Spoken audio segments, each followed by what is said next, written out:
오늘은 부활 묵상 세 번째 하나님의 형상이라는 제목으로 히브리서 1장 1절에서 5절까지의 말씀을 통해 묵상해 보려고 합니다. 제가 말씀을 읽겠습니다. 옛적의 선지자들을 통하여 여러 부분과 여러 모양으로 우리 조상들에게 말씀하신 하나님이 이 모든 날 마지막에는 아들을 통하여 우리에게 말씀하셨으니 이 아들을 만유의 상속자로 세우시고 또 그런 말미암아 모든 세계를 지으셨느니라. 이는 하나님의 영광의 광채시요 그 본체의 형상이시라. 그의 능력의 말씀으로 만물을 붙드시며 죄를 정결하게 하는 일을 하시고 높은 곳에 계신 지극히 크신 이의 우편에 앉으셨느니라. 그가 천사보다 훨씬 뛰어남은 그들보다 더욱 아름다운 이름을 기업으로 얻으심이니 하나님께서 어느 때의 천사 중 누구에게 너는 내 아들이라 오늘 내가 너를 낳았다 하셨으며 또다시 나는 그에게 아버지가 되고 그는 내 아들이 되리라 하셨느냐. 아멘. 우리가 매주 수요일 히브리서를 살펴보아서 우리가 나누었던 본문입니다. 히브리서의 배경 잘 아실 겁니다. 히브리서의 성도들은 로마라는 거대한 폭풍 가운데 있었던 사람들입니다. 믿음 때문에 재산을 뺏기고 공동체에서 밀려납니다. 오해와 억울함 속에 살아가는 눈앞에 아무것도 보이지 않는 그 현실 속에서 살아가는 사람들을 위해 이 히브리서가 기록되어졌습니다.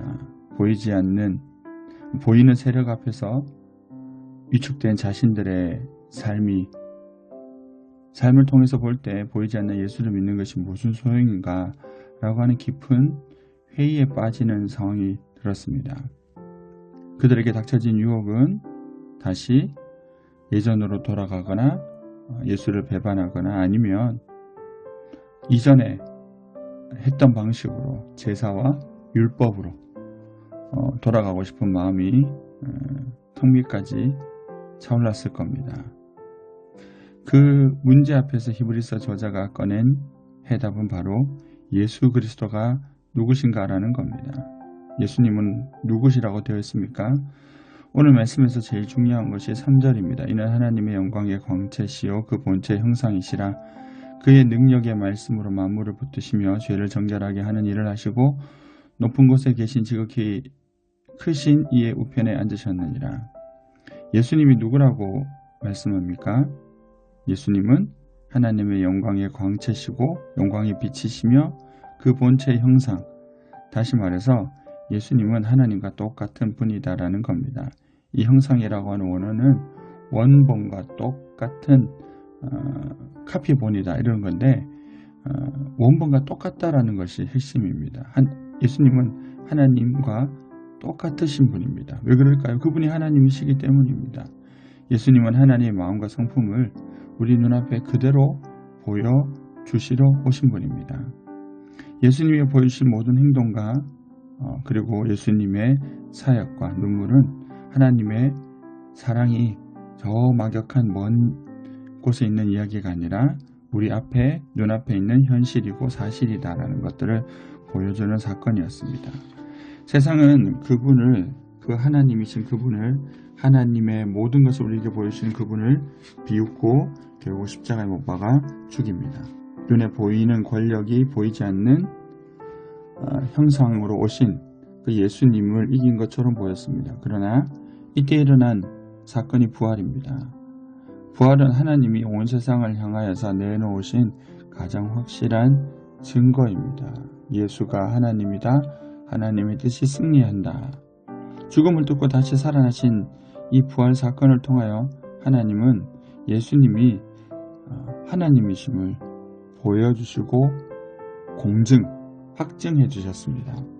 오전의 말씀처럼 부활의 아침에 일어난 그 하나님이신 예수님은 천사도 세상의 그 어떤 권력자도 얻지 못한 하나님의 선언을 얻게 되시는데 그것이 무엇입니까? 너는 내 아들이다.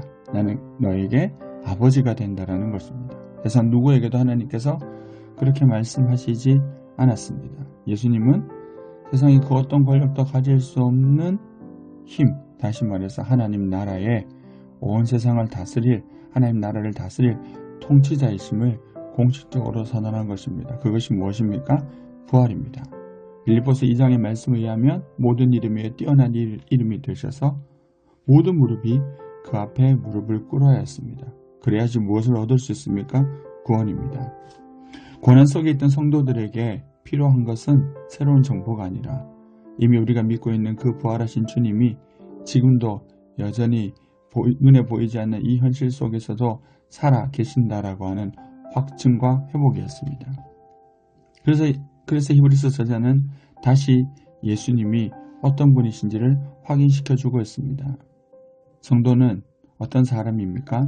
어제도 말씀드렸지만 단순히 부활을 믿는 사람이 아니라 부활이란 사건이 내 삶에 경험되어졌고 나라는 사람이 결국 그 부활의 증거가 되는 눈에 보이지 않는 죽었다가 사람이 살아났다고 예수가 죽었다가 살아났다라고 하는 세상에 절대 믿을 수 없는 그 사실이 진리임을 사실임을 보여주는 사람이 누구입니까? 성도입니다. 어떻게 그렇게 될 수 있다고요?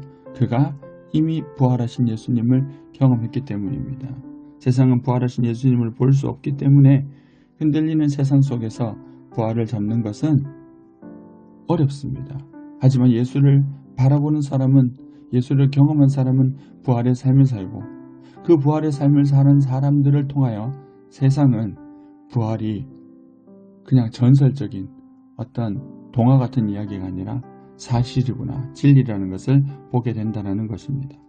뺏기고 밀려나고 다시 그럼에도 불구하고 다시 일어서는 마음과 그 삶이 위험이 가득하고 실패와 어둠이 가득한 그 삶 속에서 살아가는 그 세상 사람들에게 무엇을 보여주는 겁니까?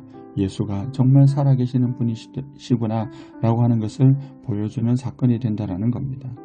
우리는 거창한 기적을 일으켜야 하는 사람이 아니라 부활하신 주님이 마음에 늘 함께 하심을 또 깨닫고 바라보며 우리의 일상 속에서 살아가는 그 삶을 통하여 우리를 통하여 하나님이 살아계신다. 부활하신 예수님이 살아계시는구나 라고 하는 것을 알게 하는 그것이 성도의 삶이자 그것이 하나님께서 이 세상에 부활을 보여주신 방법입니다.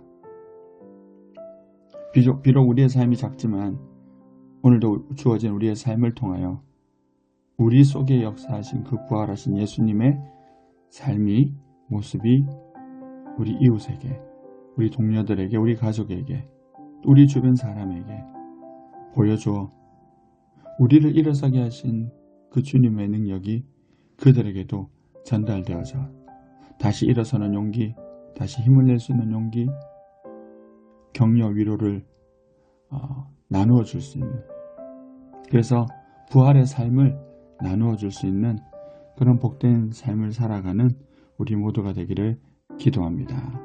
축복합니다. 잠시 기도하겠습니다. 좋으신 주님 감사합니다. 부활에 대해서 나누었습니다. 우리가 믿는 예수님은 저 멀리 계신 분이 아니라 오늘도 우리 가운데 함께 하셔서 우리와 함께 죽으시고 부활하신 주님임을 우리가 또 생각해 봅니다.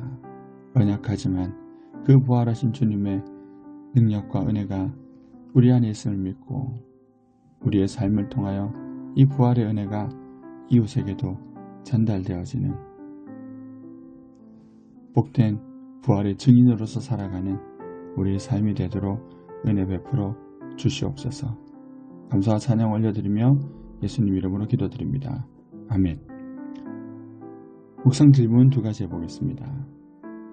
첫 번째입니다. 당장 눈앞에 보이는 손해나 세상의 힘이 부활하신 주님의 약속보다 더 실제처럼 느껴져서 마음이 흔들리고 있는 부분은 어떤 부분입니까?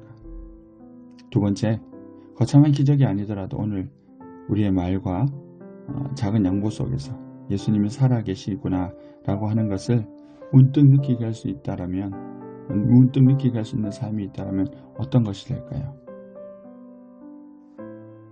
저녁에 뵙겠습니다.